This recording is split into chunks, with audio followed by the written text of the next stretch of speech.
Yo tout le monde, on se retrouve pour une nouvelle vidéo. Donc il s'agit de la présentation du deck Crystron. On va commencer par le main deck. Donc c'est un deck que j'ai fait avec l'AP et les cartes que j'avais en plus. Donc c'est vraiment, les ratios sont vraiment pas respectés. J'ai pris vraiment ce que j'avais. Donc c'est pour ça que je ne joue que un Triceratops Crystron parce que j'en ai qu'un seul. Mais en réalité je pense que x3 c'est pas déconnant. Ensuite, 3 Pralistortu Crystron qui permet notamment, son effet le plus intéressant, c'est de bannir pour invoquer SP un Crystron depuis la main. Ensuite, le Mortic que j'ai en x2, mais en x3 ce serait pas dégueu. Ça permet de la bannir pour ajouter une magie piège Crystron depuis les calamans.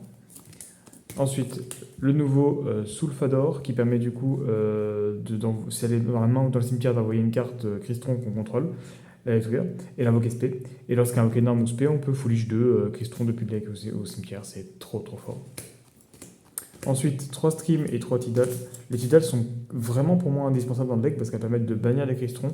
Beaucoup de cartes demandent à ce que des Cristrons soient bannis ou demandent des cartes du cimetière ou bannies. Donc au final, ça peut se recycler. Donc c'est vraiment très fort.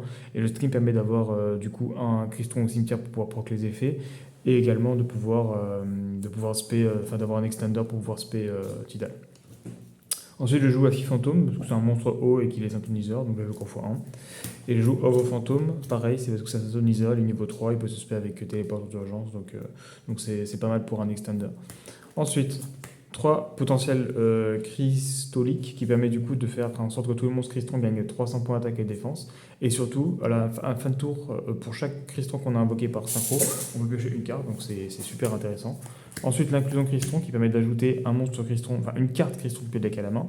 Et du coup, lorsqu'elle est ban, lorsqu'elle est au cimetière et on peut la ban, on peut invoquer spé un cristron depuis le cimetière, c'est vraiment trop pété. Ensuite, le fameux téléporteur d'urgence qui permet du coup de spé Ogre Fantôme et faire un extender. On a quasiment que des monstres machines, donc on peut jouer limiter removal que je joue x2. Le Monster Reborn qui permet de spé depuis le cimetière, donc évidemment utile. Sacrifice inutile pour proc les effets. De la terraformation pour pouvoir du coup ajouter le terrain. La super poly, un classique, même si on est lock souvent avec le deck, ça permet de le faire pendant le tour adverse, donc ça reste toujours un truc intéressant à faire. Ensuite, Amas Crystron, qui permet du coup aux 4 Cristrons qu'on contrôle de ne pas être banni par les effets de cartes. Et on peut cibler une carte sur le terrain et on peut en cibler 2 si on a un 5 Crystron.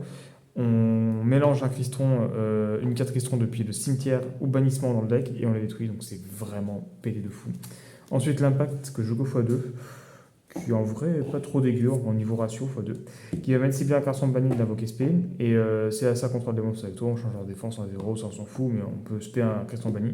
Et aussi, on peut la bannir du cimetière pour pouvoir annuler une carte qui cible un monstre Crystron qu'on contrôle. Donc c'est vraiment très fort. Et l'entrée Crystron, donc son premier effet, on ne peut pas l'utiliser parce que là, du coup, j'ai joué qu'un synthoniseur. Mais normalement, ça invoque 2 synthoniseurs, un depuis la main, un depuis le cimetière. Mais c'est pas le plus intéressant. Le plus intéressant, c'est l'effet du cimetière. Du coup, on peut la bannir, cibler un Crystron qu'on contrôle. Envoyer un Crystron depuis le deck au cimetière dont le niveau est différent. Si on fait le niveau du lien monstre, voilà. Mais ça permet de foolish et en plus de faire le niveau.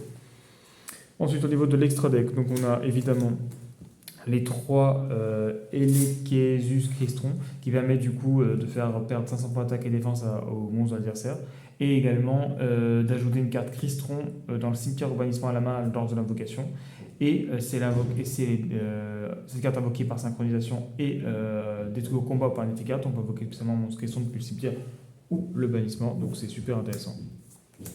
Ensuite, Kalidor, donc on le fait très peu, mais en vrai on peut, et vu que c'est un monstre synchro machine, vu que généralement on est lock, ça peut être intéressant. Ensuite, pareil, Chambara, ça va dépendre, c'est un synchro 5 machine, donc on peut toujours le jouer. Pareil pour le puzzle, vu que c'est un synchro 4, c'est toujours sympa. Shadow dans le ciel, au cas où, ça nous fait une bonne défense. Sinon, on a le Dragon 20 millions en synchro 9, qui est vraiment très fort et qui est adapté au deck en plus, parce que du coup, il permet de bannir un stoniseur du cimetière pour cibler une carte sur le terrain et détruire, donc c'est vraiment très fort. Sachant que, et quand elle est envoyée au cimetière, on peut cibler un monstre, un stoniseur banni, on l'ajoute à la main. C'est vraiment fait pour le deck, donc c'est pas mal. Ensuite, le dragon de ferraille, un classique. Si on fait une synchro 8, ça fait pas mal de cibler une carte qu'on contrôle et une carte contre pas ça et détruire, donc intéressant. Et les Tagatsu Poli, donc à savoir dragon venin, le Garura et Boudragon. Donc on va faire des exemples demain. Donc là, on est plutôt sur un deck Go First en vrai. Voilà, Go First, un bon petit Go First des familles.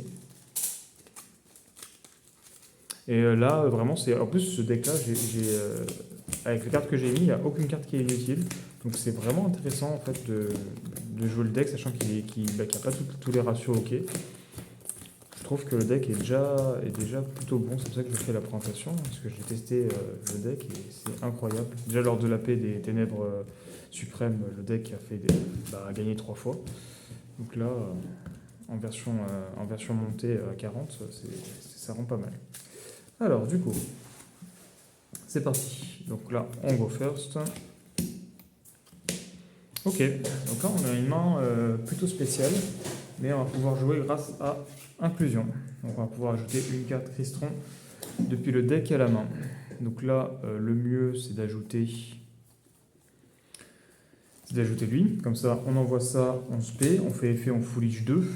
Donc le mieux c'est de foolish lui et de foolish, en vrai on peut foolish un peu ce qu'on veut. Hein. Peut-être le terrain, comme ça on va pouvoir le récupérer après. Comme ça, on fait l'effet de inclusion, on ban, on spé. Hop là, c'est parti, synchro 7. Donc on fait notre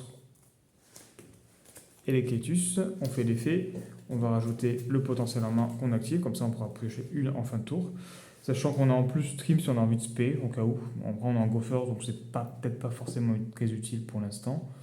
On n'a même pas encore de norme en vrai. Ouais, on peut spé. Ouais, mais en vrai. On peut spé 2 fois en vrai. On pourrait même mettre des exis de rang 7.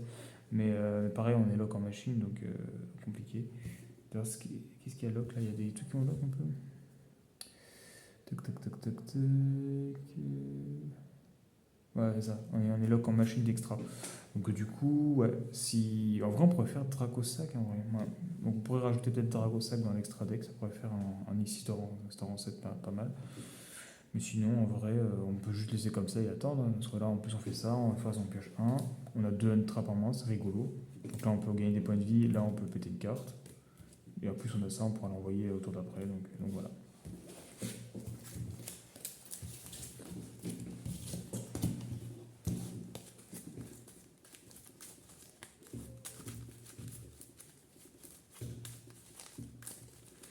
Alors, on va faire un autre exemple de main.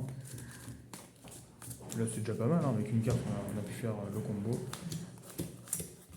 Ok.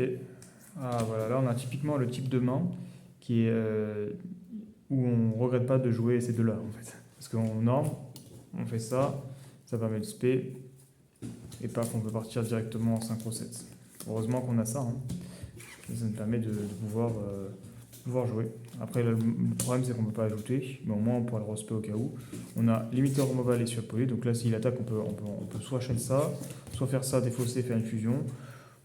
On a de quoi faire. Voilà. Donc voilà, j'espère que la vidéo vous a plu. Je vous invite à aller voir mes autres vidéos et à vous abonner. Et à la prochaine vidéo.